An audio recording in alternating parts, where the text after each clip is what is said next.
So the Cold War had begun, and the battlefield was the human mind itself. In CIA offices, plans were already forming, code names were being assigned, and budgets were being approved. And soon, a chemist named Sidney Gottlieb would be handed control of a shadow kingdom where human suffering was the currency and consciousness was the target. So America was about to ask the question that should never be asked. What if we could break a person's mind, rebuild it, and control it like any other weapon?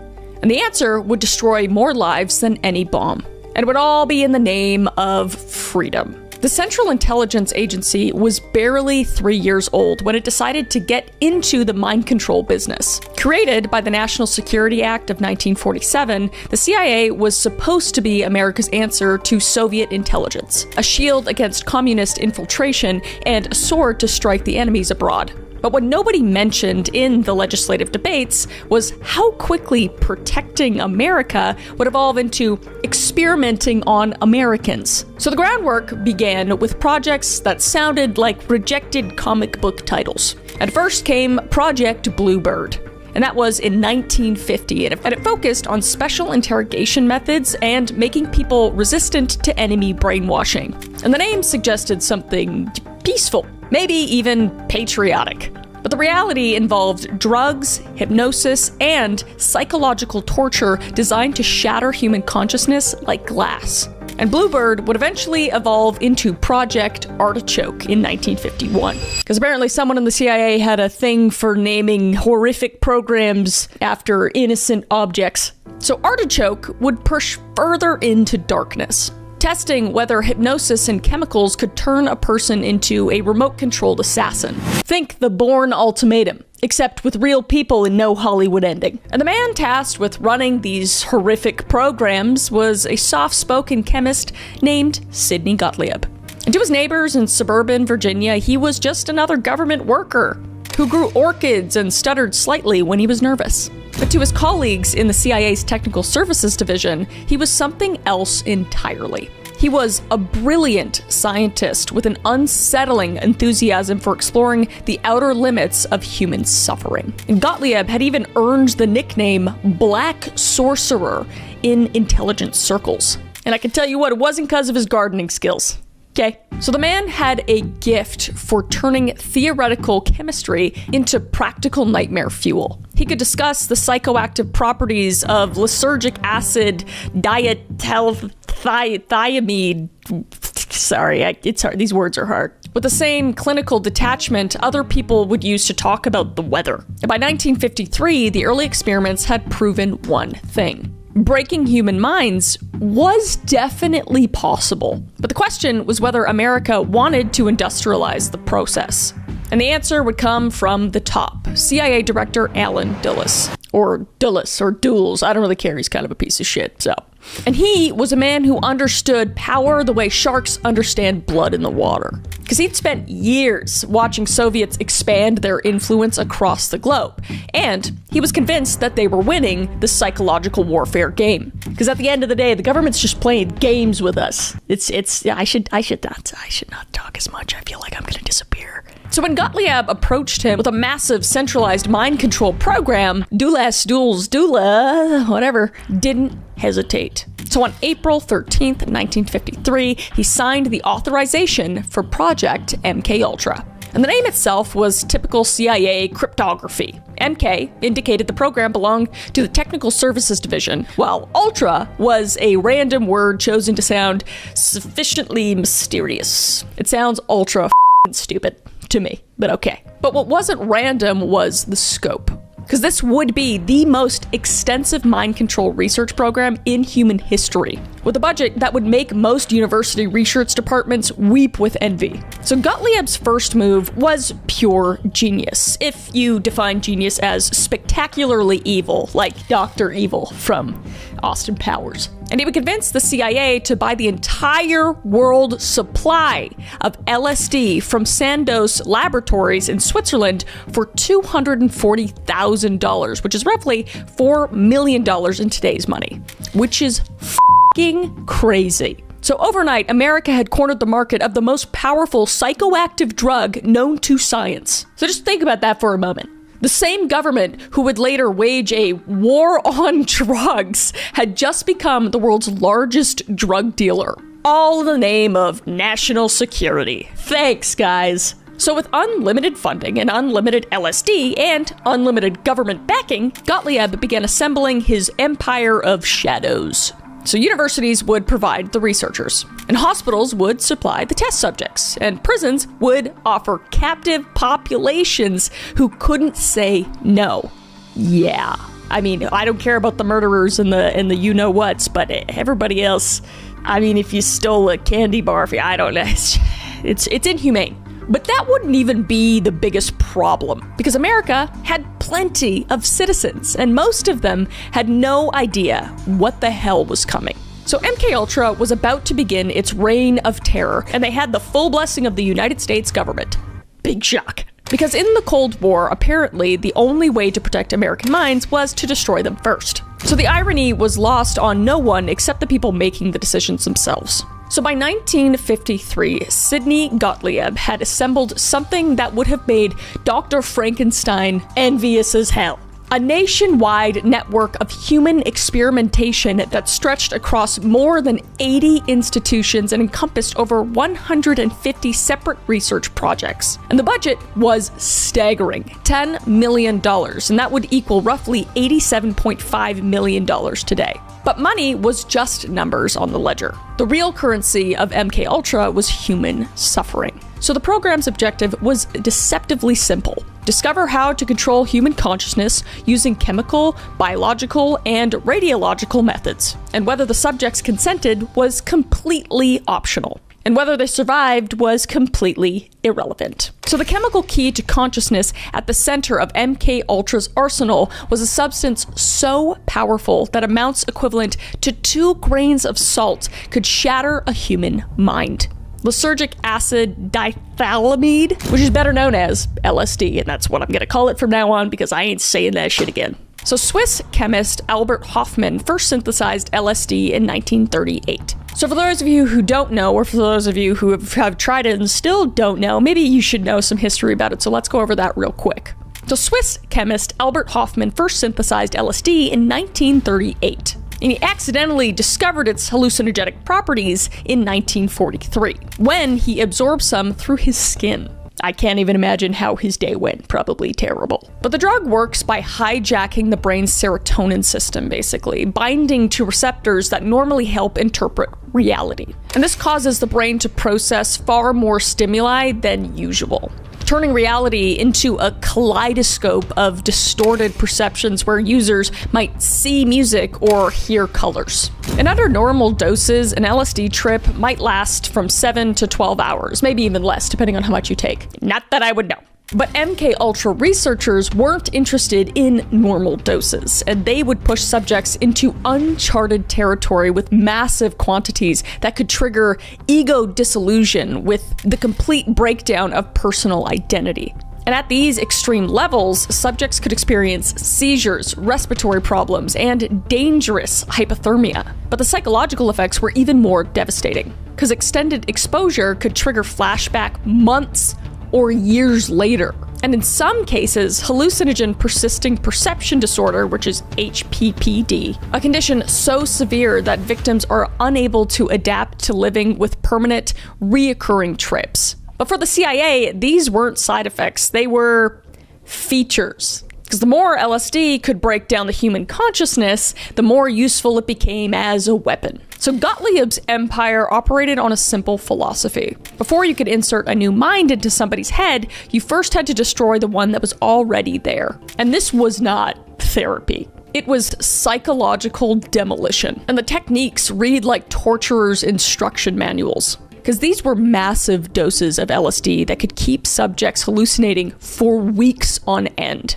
And they also used electroshock therapy, which was delivered at intensities that would have killed smaller animals. And then there was sensory deprivation. And they would use sensory deprivation so complete, it could break a person's grip on reality for days. And they would also use drug combinations that turned human beings into chemical experiments, with researchers injecting barbiturates in one arm while pumping amphetamines into the other, just to see what would happen to the human nervous system when it became a battleground within itself. I can't even imagine the psychological pain, and just the pain in general, that person would experience. And the most extreme case would involve a patient in Kentucky who received LSD every single day for 174 consecutive days. Not weeks, nearly 6 months of continuous chemical assault on the human brain. And the patient's name was just lost in history.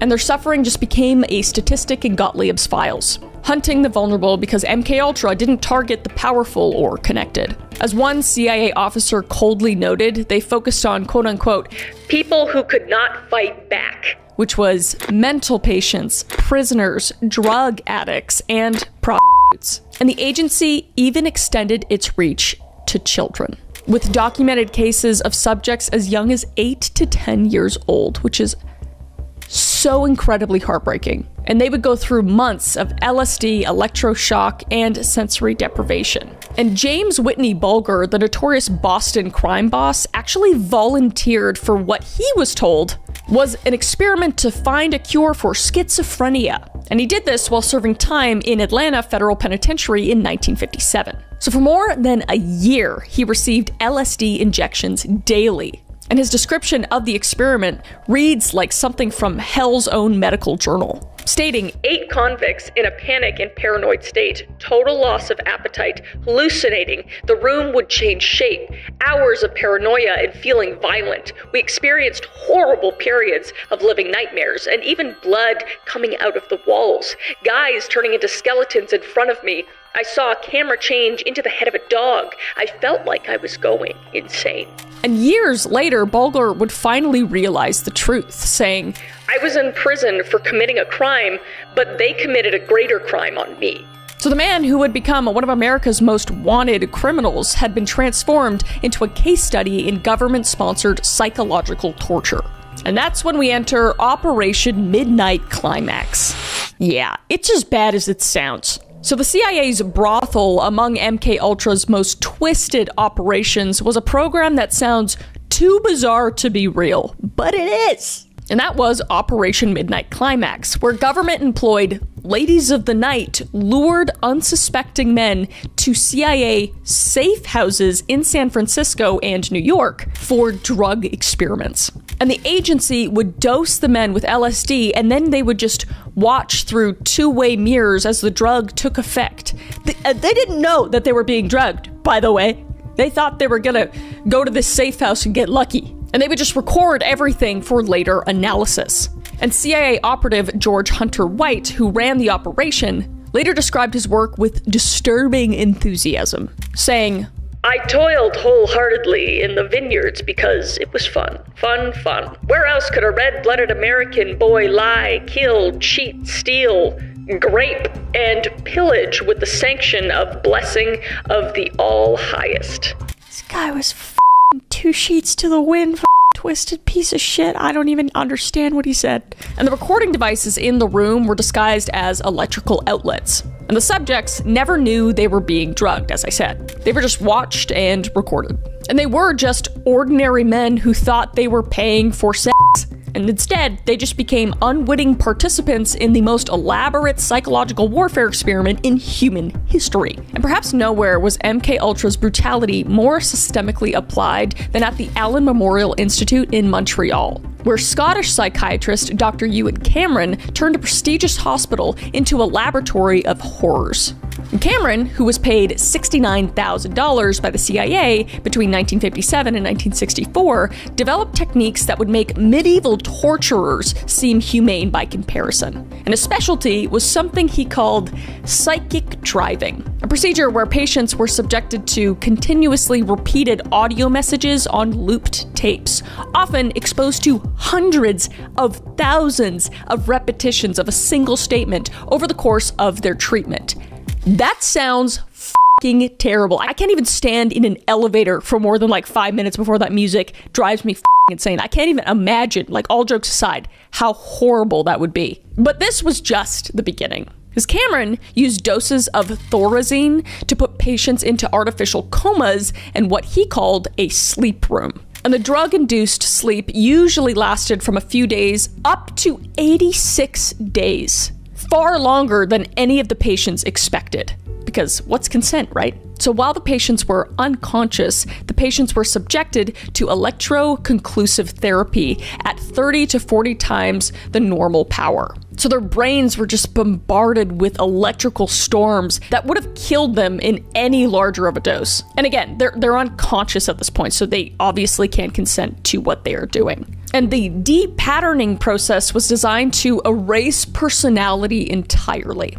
And Cameron would give his subjects megadoses of LSD and would subject them to drug-induced sleep therapy for up to 65 consecutive days, and applied electroshock therapy at 75 times the usual intensity. So the goal was to reduce patients to what Cameron clinically described as a vegetable state. And then came the repatterning, forcing patients to listen to specific recordings for up to 16 hours a day, with messages repeated up to 500,000 times, which is awful, like horrible. I feel like, I don't know if it doesn't sound like much to people, like it's just words, but the psychological torture you can put on someone by putting them through that, I mean, there's a reason why it's called torture. This is like actual torture methods that multiple militaries use, sticking someone in a room and putting someone on something on repeat constantly. So for the first 10 days, the recordings contained personal negative messages designed to destroy any remaining sense of self.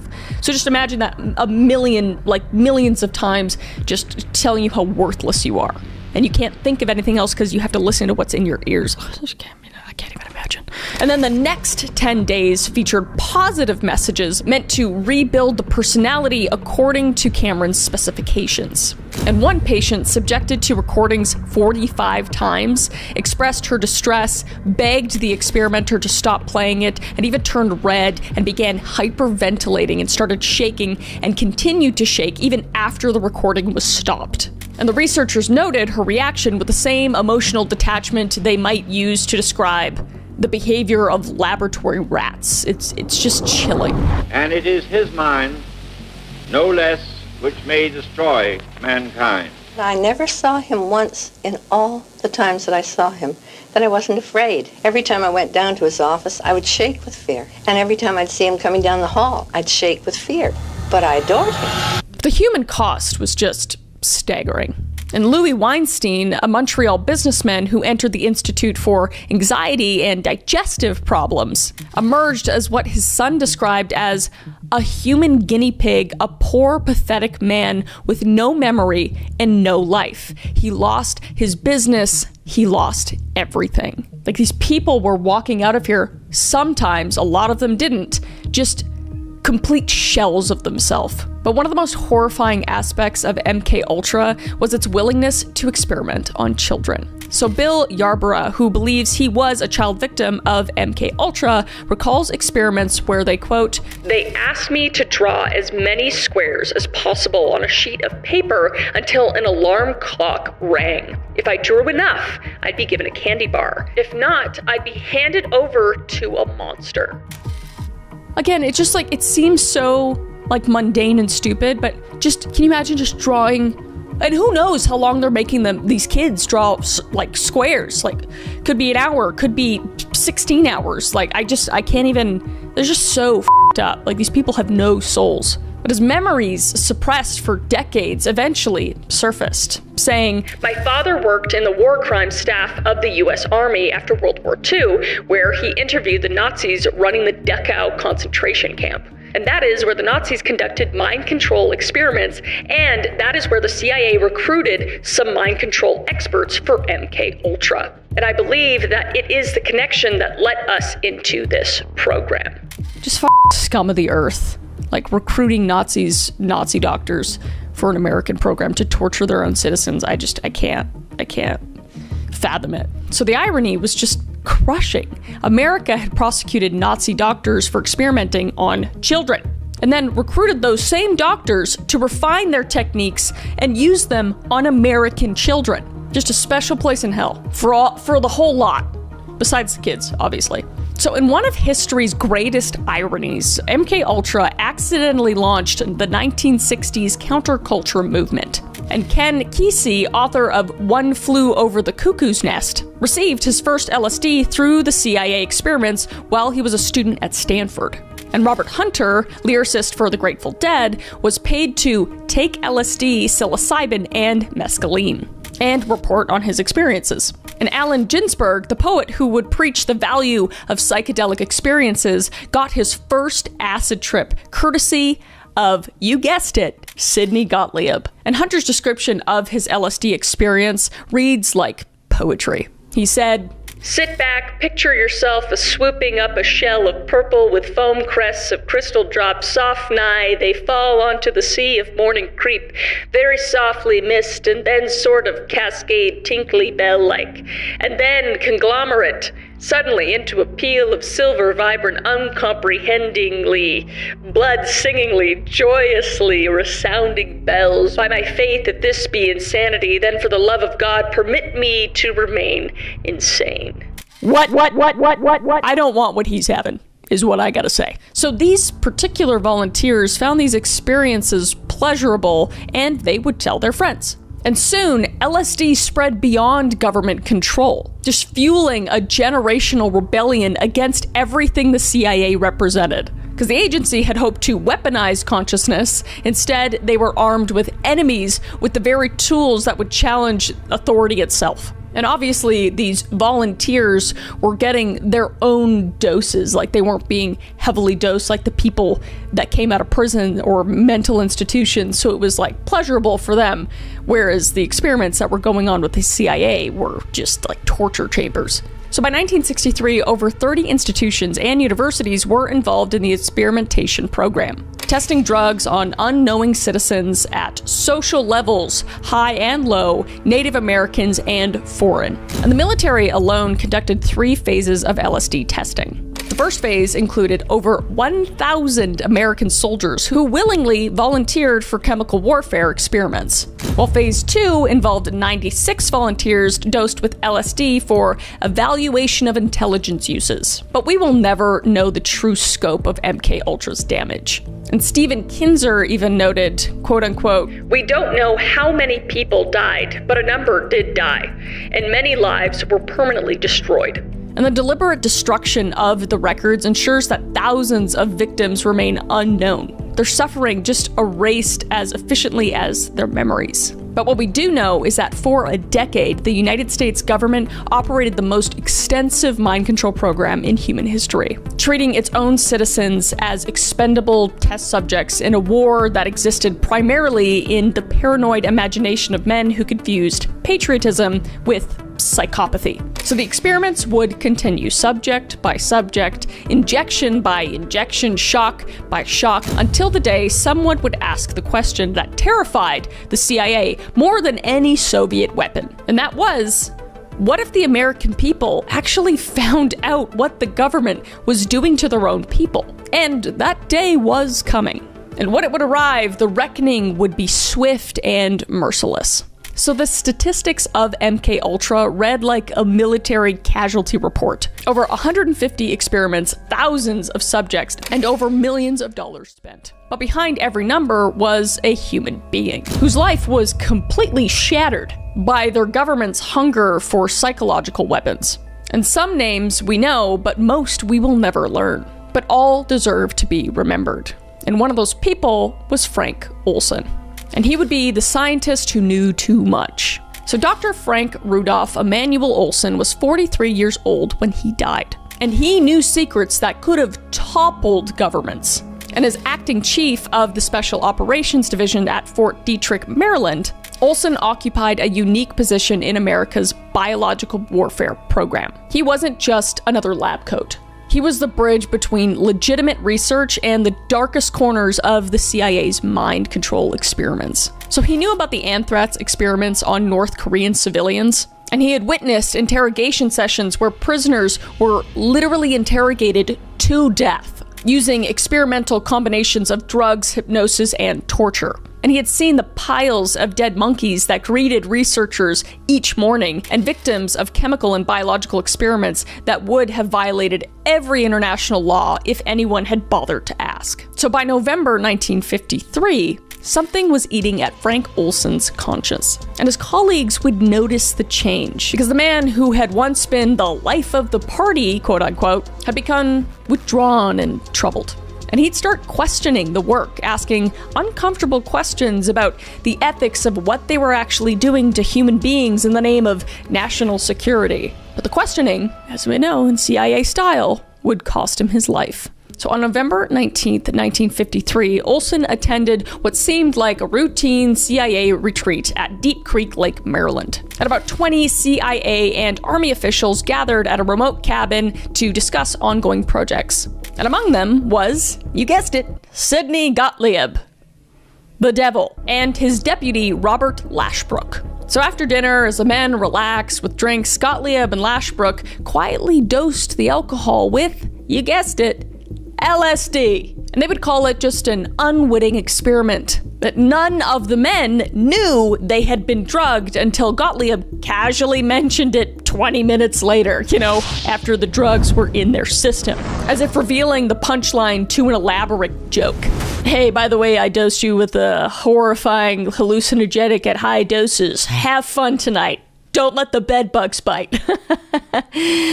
Terrifying. But since they actually knew what was happening, most of the men handled the unexpected trip with some professionalism, which is expected of intelligence operatives. But Frank Olson did not. And the LSD would hit him in particular like a sledgehammer to the psyche. And he became paranoid, agitated, convinced his colleagues were plotting against him. They probably were. And by morning, he would be a broken man, repeatedly asking to be taken home to his family. But Gottlieb had other plans. And instead of letting Olson return home to Maryland, the CIA arranged him to see Dr. Harold Abramson, a psychiatrist in New York who was secretly on the CIA payroll. All the puzzle pieces are puzzle piecing. I didn't even need you to tell me. I already knew that y'all were with him. You kidding me? So Olson would be taken to the city by Supervisor Vincent Ruitt and Robert Lashbrook, and they would take him there for medical help.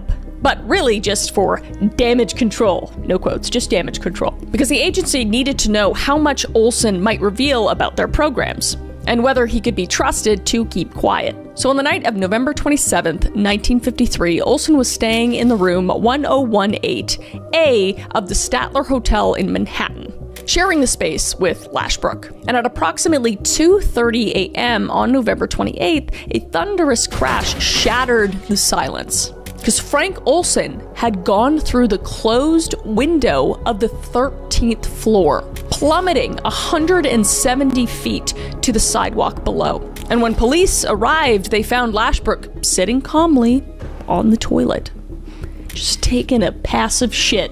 Piece of shit. But he was fully dressed. He wasn't actually taking a shit, but he is a piece of shit. But his first call wasn't to the emergency services, nay. It was to his CIA contacts. Shocking news.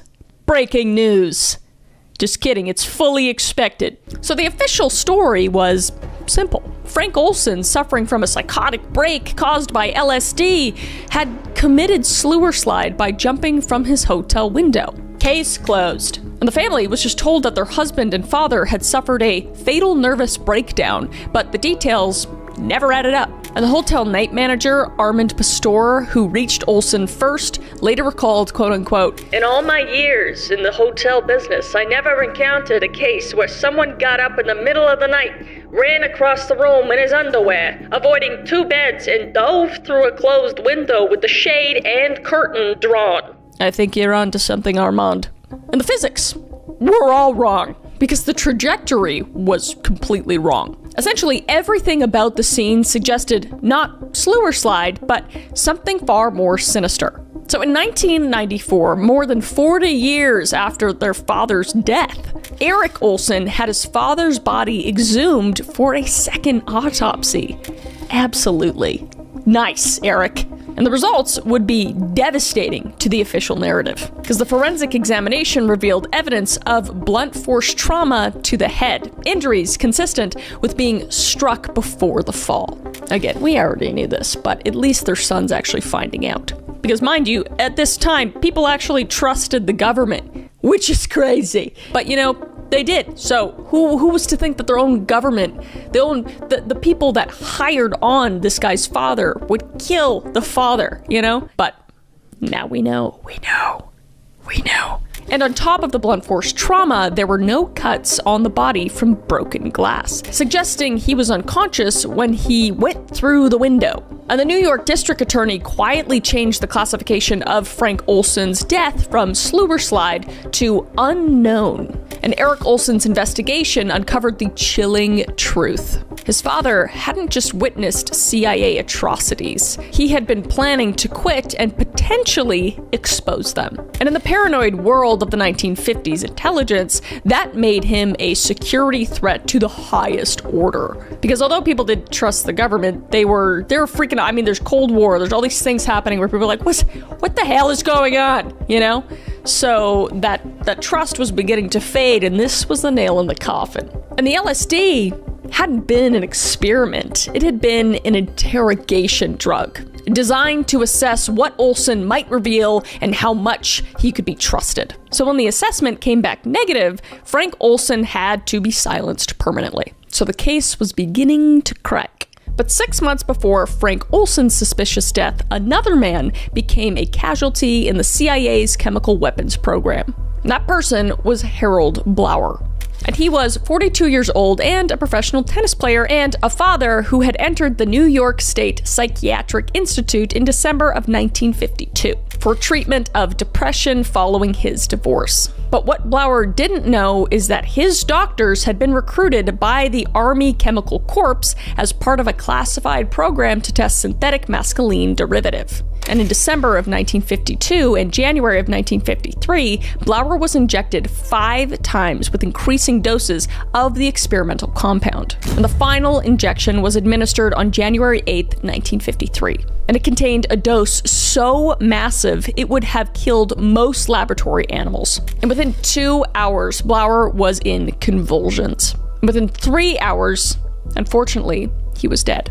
But the official cause of death was listed as a heart attack, and the Army's involvement was scrubbed from all records. And Blauer's family was never told that their father had been used as a human guinea pig in a governmental experiment that violated every principle of medical ethics. And years later, when the truth would finally emerge, it became clear that Blauer hadn't just been a test subject. He had been a deliberate sacrifice. Because the researchers knew that the dose was potentially lethal, but they administered it anyway to see what would happen.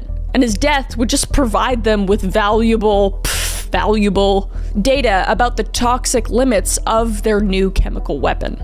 Just like the thoughtlessness and carelessness of human life during this time is, and in general, I mean, Lord knows this is still happening somewhere, and whether it's in our country or not, I'm gonna safely say something's probably going on. It's just like horrifying to think about. And then there was Linda McDonald. So in 1963, Linda McDonald was a 25-year-old mother of 5 who sought help for postpartum depression at Montreal's Allen Memorial Institute. And she trusted Ewan Cameron to help her feel better. But instead, he destroyed her life. McDonald was subjected to Cameron's full arsenal of depatterning, like we talked about before. And for 102 days, she was kept in a drug-induced coma while receiving massive electroshock treatments. And when she finally woke up, she had no memory of her husband and no memory of her 5 children. And she lacked basic functions like using the toilet. Her husband would say she was like a newborn. I had to teach her everything, how to walk, how to talk, how to use a spoon. She didn't know who I was. She didn't know she had children. So the woman who entered Cameron's institute as a young mother emerged as a hollow shell, her personality just completely erased. And she would never fully recover her memories or her sense of self. And her children grew up with a mother who was physically present, but psychologically destroyed by their own government's experiments. And then there was Gail Kastner. And Gail was a 19-year-old McGill University student when she volunteered for what she was told were sleep experiments in 1957. But instead, she became one of Cameron's most documented victims. And for 88 days, Kastner was kept unconscious in Cameron's sleep room, subjected to massive doses of LSD, powerful electroshock treatments, and an endless repetition of those recorded messages designed to break down her entire personality. And when she would finally emerge, she had been reduced to an infantile state, unable to recognize her own family. And Kastner would later testify, quote unquote, "I lost my memory completely. I didn't know my name, where I was, where I came from.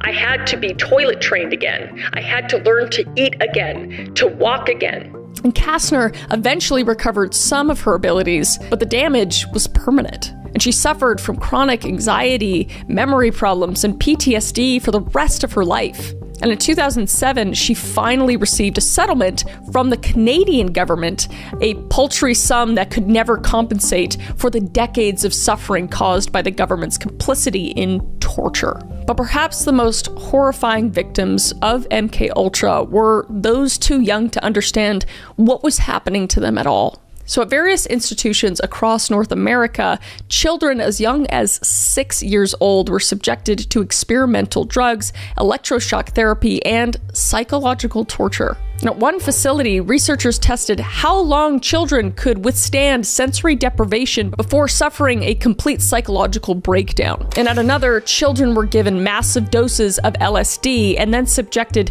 to stroboscopic lights designed to trigger seizures. And some children were kept in drug-induced comas for months while recorded messages played endlessly in their ears. And most of these children were from marginalized families, indigenous communities, poor immigrant families, or children in state care who had no advocates to protect them. Just, again, it's just heartbreaking to think that, just a little kid is being subjected to this torture, just not knowing anything that's going on. But they were chosen precisely because they were vulnerable, because no one would ask questions if they emerged from treatment changed or damaged. And the long-term effects were catastrophic for these children, as many of these children grew up with severe mental illness, unable to form normal relationships with anyone or function in society at all. And some even took their own lives. And others spent their lives in and out of psychiatric institutions, never understanding why their minds had been shattered in their childhood. But for every documented victim, Frank Olson, Linda McDonald, there were dozens of others whose names we'll never know. Patients who entered the hospitals for minor problems and emerged as shells of their former selves. The deliberate destruction of MKUltra records means we'll never know the extent of this carnage. And conservative estimates suggest thousands of people were directly harmed by the program, with tens of thousands more affected indirectly through family members and relationships just destroyed by these experiments. But what we do know is that behind every statistic is a human being, a person with hopes and dreams, families, and futures that were callously destroyed by their own government in pursuit of an ultimate weapon. That was never found, by the way. Not that that would have mattered, but it was all futile. So by 1963, even Sidney Gottlieb was beginning to realize that this grand experiment in human consciousness had become a spectacular failure. Because after a decade of torture disguised as research, tens of millions of dollars spent and countless lives destroyed, the CIA had produced exactly what any rational person could have predicted from the very beginning. And that is that they came up with a lot of broken people and zero usable mind control techniques. But admitting failure wasn't in the CIA's nature, nay. So instead of shutting down MKUltra completely, they simply changed the name and kept the nightmare going. So when MKUltra officially ended in 1963, it was immediately replaced by MK Search. Great name change. A program that continued the same experiments with slightly less ambitious goals. Because if they couldn't create the perfect mind control, perhaps they could at least develop better interrogation drugs and psychological warfare techniques. So this transition was seamless because fundamentally nothing had changed. Because the same researchers continued their work at the same institutions funded by the same shadowy budget lines. The only difference was that somebody in Washington had decided the original program was getting too much internal attention. And John Vance, a member of the CIA's Inspector General staff, had discovered MK-Ultra's surreptitious administration to unwitting non-voluntary human subjects and forced its official termination. Wow. Thanks, John. But Vance's investigations had focused on the specific programs and procedures of MK-Ultra, not the underlying research infrastructure that supported it. So the work would just continue anyways. Prisoners were still dosed with experimental chemicals, and psychiatric patients still disappeared into month-long drug-induced comas, and children still emerged from government facilities with their personalities fundamentally altered. The only thing that changed was the paperwork, basically. So by the mid-1960s, cracks were beginning to show in the CIA's confidence about their mind control programs. And part of this was practical, because after more than a decade of experimentation, they had precious little to show for their investment. But part of it was moral, because a new generation of CIA officers was entering the agency, which were men and women who had come from the age during the civil rights movement and were less willing to accept the casual brutality that characterized the previous generation's approach to intelligence work. So they weren't pieces of shit, basically. So these agents began asking uncomfortable questions about what their colleagues were doing in the name of national security. And the questions just became harder and harder to ignore as the scope of the experiments became more widely known within the agency. And stories circulated about researchers who had lost all sense of ethical boundaries, treating human beings like laboratory rats in increasingly bizarre experiments. And word would start to spread about Dr. Ewan Cameron's latest innovations in psychological torture, about prisoners who emerged from medical treatment as vegetative shells, and about children who disappeared into government facilities and emerged fundamentally changed altogether. So even within the paranoid culture of the 1960s intelligence work, MK-Ultra and its successors were beginning to seem excessive and mad unnecessary. So outside the CIA's closed world, America was undergoing a profound moral transformation that would make programs like MK-Ultra impossible to sustain, because the civil rights movement had forced the country to confront its treatment of African Americans. And the Vietnam War was raising uncomfortable questions about American power and its abuse. So a generation of young Americans was beginning to question authority in ways that would be completely unthinkable, especially in the 1950s. And the counterculture movement, ironically fueled in part by the very LSD that the CIA had hoped to weaponize, was teaching Americans to distrust government claims about national security. So when officials insisted certain actions were necessary to protect their country, more people were beginning to ask, necessary for whom and at what cost? So the change was generational and fundamental. And the men who had created MK-Ultra were products of World War II, accustomed to thinking in terms of total war, where any action could be justified by the magnitude of the threat. Just go, go, go, nobody cares, nobody gives a shit, who dies, whatever, let's just go, let's just be better. It's a big measuring competition. But the generation coming of age in the 1960s had grown up during the Cold War, and they were less convinced that the threat from communism justified abandoning American values entirely. And this shift in public consciousness would prove fatal to secret government programs, and secret government programs that primarily depended on public ignorance. So the break-in at the Watergate complex on June 17, 1972 seems unrelated to CIA mind control experiments, but its impact on programs like MK-Ultra was devastating. Because Watergate didn't just bring down a president, it shattered America's faith in government secrecy. And for the first time since World War II, significant numbers of Americans began to question whether their government was telling them the truth about anything. It's so funny to think about us just being like, we can't trust them? We can't trust the really rich people that control everything in the world, that they're not doing stuff that they're supposed to be doing? Gosh, we were so blissfully ignorant back then, and now we know. We know you're pieces of shit. Anyway, so if the President of the United States could be involved in criminal conspiracies, what else might be happening in the shadows of Washington? And the Watergate investigations created a new template for aggressive journalism and congressional oversight. And reporters who had once accepted government claims at face value began digging deeper, doing, real journalism, which we still lack today. But they would file the Freedom of Information Act requests, cultivating sources within the intelligence community. And congressional committees that had previously provided only token oversight of intelligence activities began demanding real answers to hard questions. Because this new environment of skepticism and investigation was toxic to programs like MKUltra. Programs which depended entirely on secrecy for their survival. So as the political winds shifted against the intelligence community, CIA Director Richard Helms found himself in an impossible position because he had spent his career building and protecting the agency's most sensitive programs. But now those same programs were becoming liabilities that threatened the CIA's very existence. And Helms was a company man through and through, a veteran intelligence officer who believed that the CIA's work was essential to American security, regardless of how distasteful that work might be to squeamish civilians. But he was also a realist who understood that the times were changing.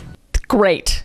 Only took you, years. So in 1973, facing retirement and increasing scrutiny of CIA activities, Helms made the decision that would haunt researchers and investigators for decades to come. And he would order the destruction of virtually all MKUltra's records. And the purge was systemic and thorough. Filing cabinets were emptied, documents were shredded, research files accumulated over 2 decades of human experimentation simply disappeared.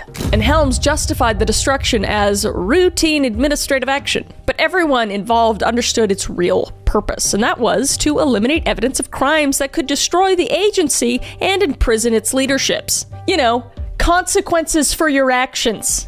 Holding people accountable for the horrible criminal shit that they did, basically. They're just like, no, never mind, it's shredded. We didn't do anything. What, me? No, not me.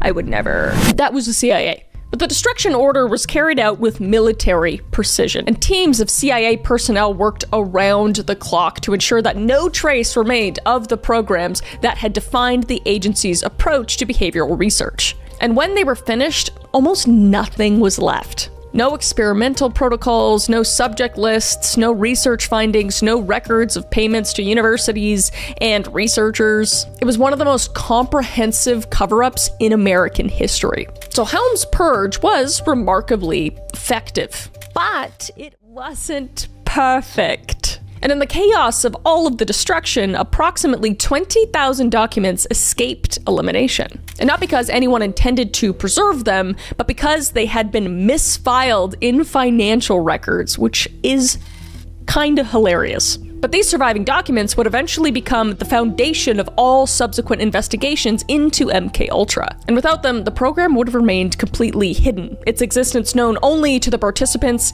and their victims. So the survival of these documents was a pure accident, and I think it was divine intervention. So they were stored in the financial records building separate from the main CIA archives, filed under budget codes that didn't immediately identify them as related to behavioral research. So when the destruction order came down, the teams responsible for purging MKUltra's files simply overlooked this cache. And it was a mistake that would eventually expose one of the darkest chapters in American intelligence history. So as MKUltra wound down in the early 1970s, Sidney Gottlieb, Satan, the man who had spent 2 decades trying to unlock the secrets of the human consciousness, offered a brutally honest assessment of his life's work. And in his final reports to CIA leadership, he dismissed the entire MK-Ultra program as useless.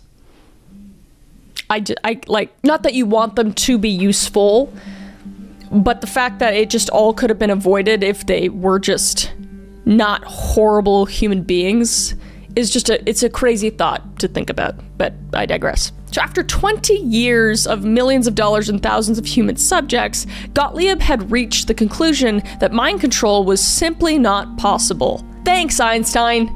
Because human consciousness was too complex, too resilient, too fundamentally unpredictable to be reliably manipulated through drugs or psychological techniques. And it was an admission that came far too late for the victims who had suffered through these experiments. But it was at least honest, I guess. I'm not giving you that, though. So the great mind control program had been a failure from the beginning. Sustained not by scientific results, but by institutional momentum and the desperate hope that the next experiment might finally produce a breakthrough that had eluded all the previous ones. So on July 10th, 1972, Gottlieb officially terminated MK Search, the last remnant of the program he had begun nearly 20 years earlier. The CIA's systemic exploration of human consciousness was over, leaving behind only trauma, destroyed lives, and a massive cover-up that was designed to ensure that American people would have never learned what had been done in their own name. So by 1973, the mind control experiments had been shut down, and their records destroyed.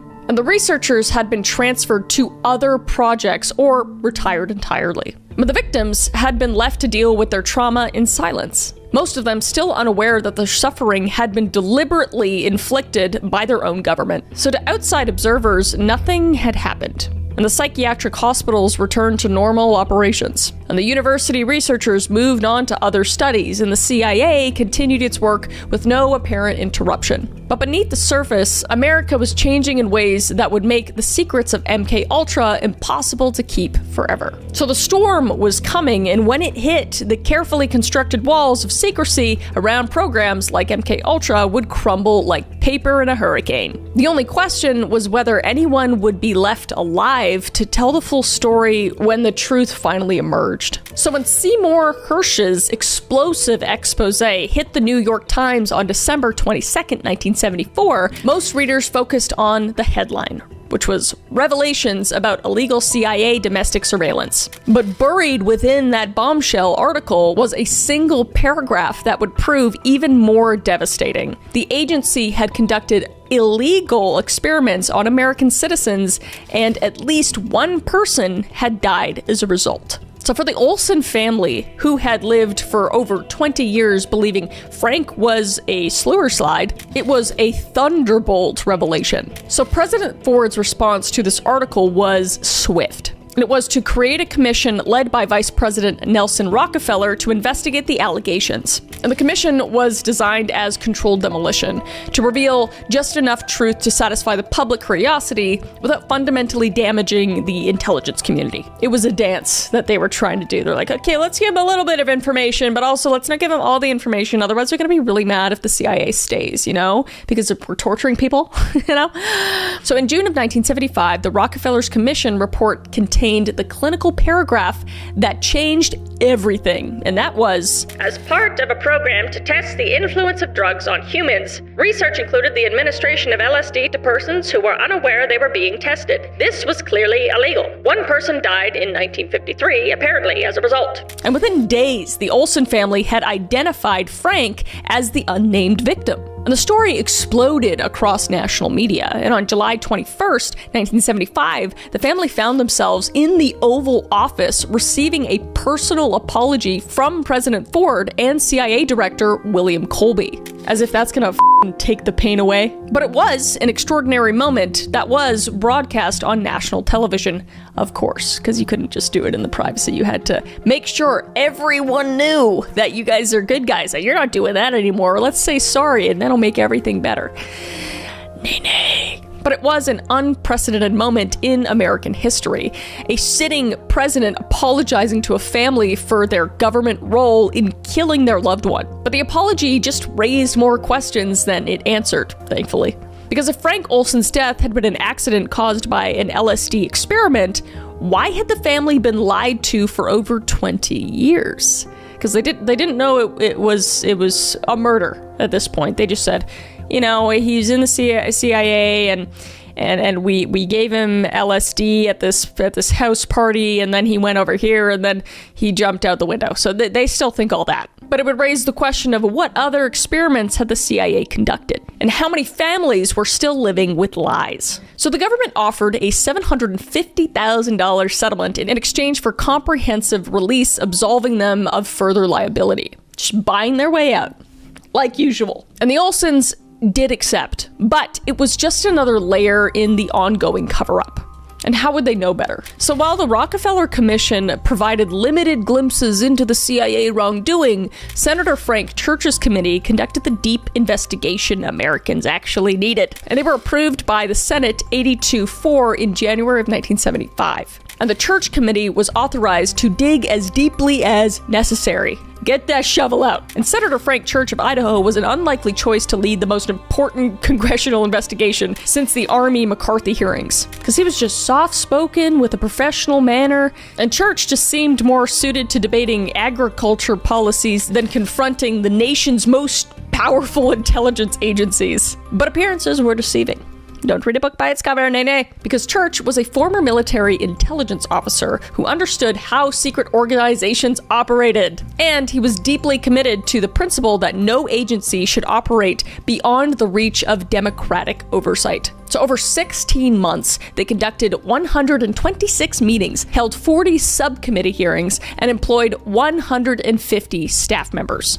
And they would interview 800 witnesses. And they demanded documents from agencies that had never been subject to serious congressional oversight. And they subpoenaed officials who had spent their careers operating in complete secrecy. So they were shedding some light on the snakes in the holes, basically, for layman's terms. And the investigation faced enormous resistance from the intelligence community, obviously. And CIA Director William Colby was forced to testify under oath about programs he had hoped would be buried forever. Would remain buried forever. And military officials were dragged before television cameras to explain biological weapon programs that violated international law. And researchers who spent decades conducting human experiments in secret suddenly forced to justify their actions in public hearings. Just hilarious. Hilarious. The bullies are finally being held accountable. And the breakthrough would come during a national television hearing in September to October 1975, where Americans received a shocking education in what their government had been doing in their name. And the star witness was CIA Director William Colby, who found himself defending programs that were clearly indefensible. Have you brought with you some of those devices which would have enabled the CIA to use this poison for? We have indeed. For killing people? And under aggressive questioning, Colby was forced to admit that the CIA had conducted extensive mind control experiments, that many subjects had been unwitting participants, and that the agency has systemically violated American laws and constitutional principles. And the most dramatic moment came when committee staff wheeled out actual CIA poison dart guns and exotic toxins that were supposed to have been destroyed under international agreements. Just embarrassing. It's hilariously horrible to us, obviously. But in a scene that could have been in a scripted movie, the display demonstrated the extent to which the intelligence community had been willing to develop weapons that violated every principle of civilized warfare. And for Americans accustomed to thinking of their governments as good guys, okay, in the Cold War especially, the hearings were just a devastating revelation of how far their leaders had been willing to go in the pursuit of victory. So the investigation might have remained limited to survivor testimony, but in 1977, journalist John Marks Freedom of the Information Act uncovered the treasure trove Richard Helms thought he had destroyed.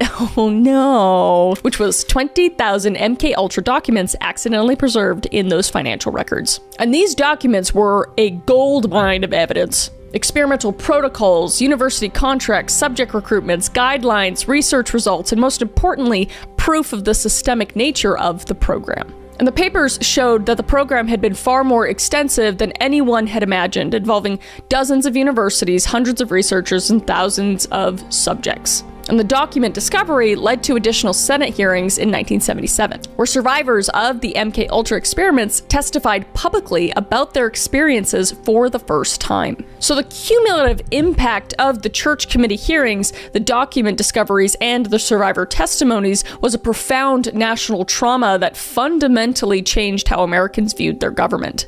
And for the first time since the founding of the Republic, significant numbers of citizens began to question whether their democratic institutions could be trusted to respect basic human rights. And the revelations about MKUltra were particularly devastating because they violated Americans' most fundamental assumptions about their country. Because this wasn't warfare against foreign enemies. This was the government conducting medical experiments on its own citizens, including children, without consent and without any regard for any sort of consequence. So just the scope of betrayal was staggering. And most disturbingly to most people was the realization that the experiments had not been conducted by rogue agents or extremist organizations, but the mainstream American establishment, Ivy League universities, prestigious medical institutions, and the nation's premier intelligence agency. Just everyone you think you could trust most, basically. So when Americans demanded accountability,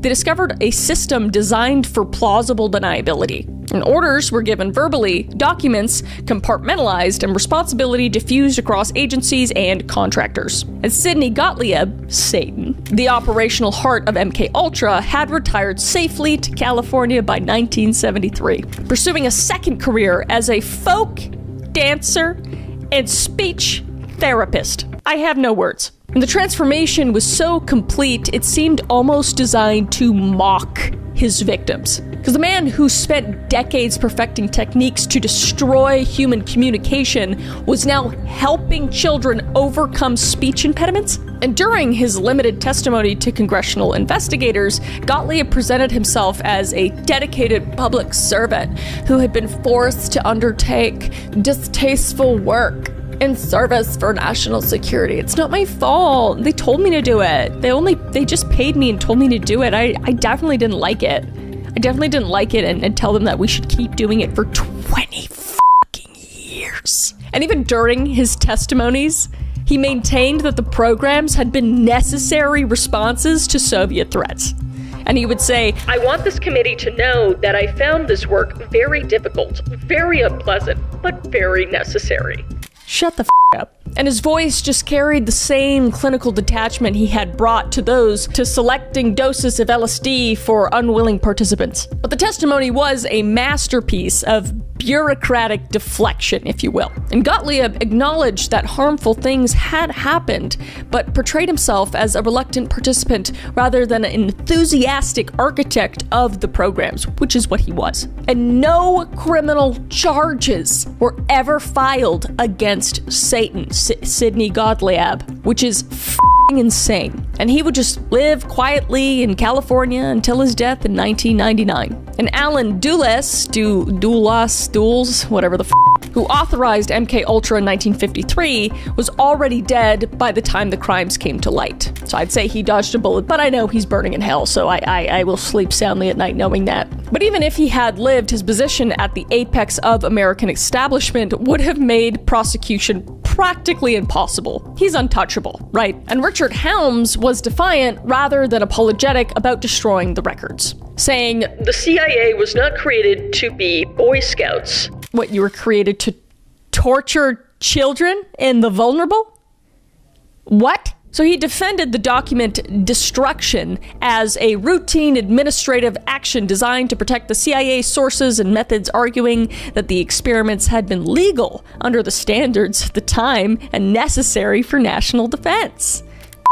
You! So because he was the one that ordered the destruction of the documents, Helms received a misdemeanor conviction and a suspended sentence. And he was fined 2,000 measly And the judge who imposed the sentence praised Helms for his years of service to the country. And like the CIA officials who had designed the programs, most academic collaborators escaped any sort of meaningful consequence for their actions. And the most damning aspect of academic participation in MKUltra was its violation of the Nuremberg Code, which was a set of ethical principles for human experimentation that had emerged from the Nazi war crime trials. And American prosecutors had insisted that medical experiments on human subjects required informed consent.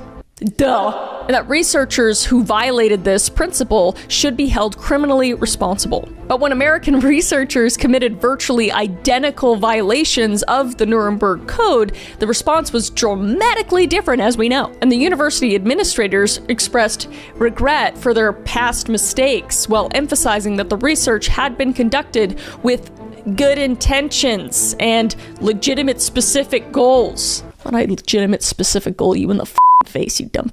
And most remarkably, many of the researchers who had conducted MKUltra experiments continued their academic careers without any sort of interruption. They didn't even get suspended. They would receive their tenure, publish papers, and trained new generation of students as if their participation in systemic torture had been a minor career misstep rather than a fundamental betrayal of medical ethics. And Ewan Cameron, whose de-patterning experiments at Montreal's Allen Memorial Institute had destroyed dozens of lives, died in 1967, unfortunately. So he couldn't face any consequences because it was 8 years before his crimes became public knowledge. So the official response to all of this was carefully calibrated to acknowledge wrongdoing while limiting consequences, as we know. So the strategy had two pillars. One was managed apologies, which was express regret for past mistakes while avoiding admission of criminal liability. And next was settlement strategy,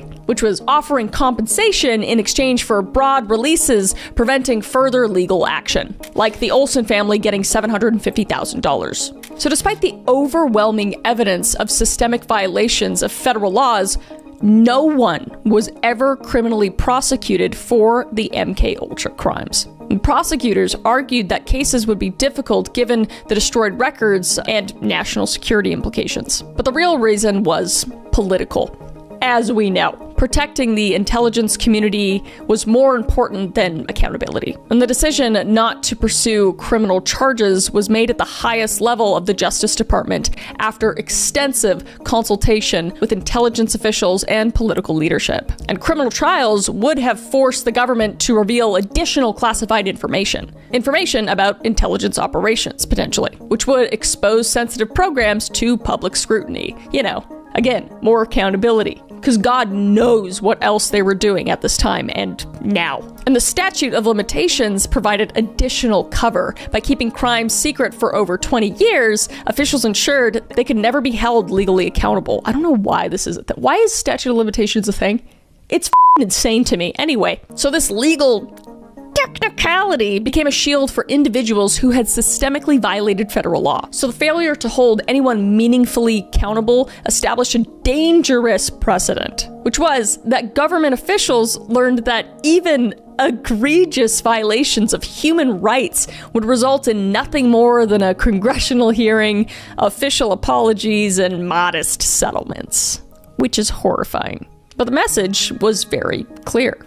As long as the crimes were committed in the names of national security and kept secret long enough, there were no real consequences. And this legacy of impunity would shape intelligence community behavior for generations, contributing to a culture where officials believed they could act outside the law as long as they could justify their actions for national security. So the MKUltra revelations fundamentally changed how Americans viewed the government, as we said before, casting a shadow that persists to this day. And every subsequent scandal would be measured against this standard. Because if the government could conduct a systemic torture experiment on children for 20 years, what else might they be capable of? I don't want to know, but I also need to know. We deserve to know. And the victims received acknowledgement, but not justice. And the perpetrators faced embarrassment, but not punishment. punishments. And the institutions implemented oversight but avoided fundamental examination of how they enabled such violations. And most troubling of all, the failure of accountability sent a message that would resonate through American political culture for decades. Because when government officials commit crimes in the name of national security, the system will protect them rather than the victims. And America had looked into the mirror and seen a nation that had lost its moral bearings in pursuit of power. So the question that would haunt the country for generations was whether anyone would be held accountable when such programs inevitably would happen again. And that is that for MK Ultra. Y'all suggested this one. It was, it's a lot to get into. It makes you just question everything. But let me know how you felt about this. I know this was a little different, definitely crime, definitely conspiracy, definitely all the things, basically leaning more into like a little bit different of a category. So let me know if you guys like this. Let me know if you want me to dive into other, shady shit that's going on anywhere in the world. It doesn't really matter to me. I find this stuff extremely interesting, and I feel like people should know this stuff. Yeah, with that, I'm gonna turn off my cellular device and just go walk in the grass. I think, look up at the clouds, and try not to think about this stuff too much. And until then, I will see you, beautiful face.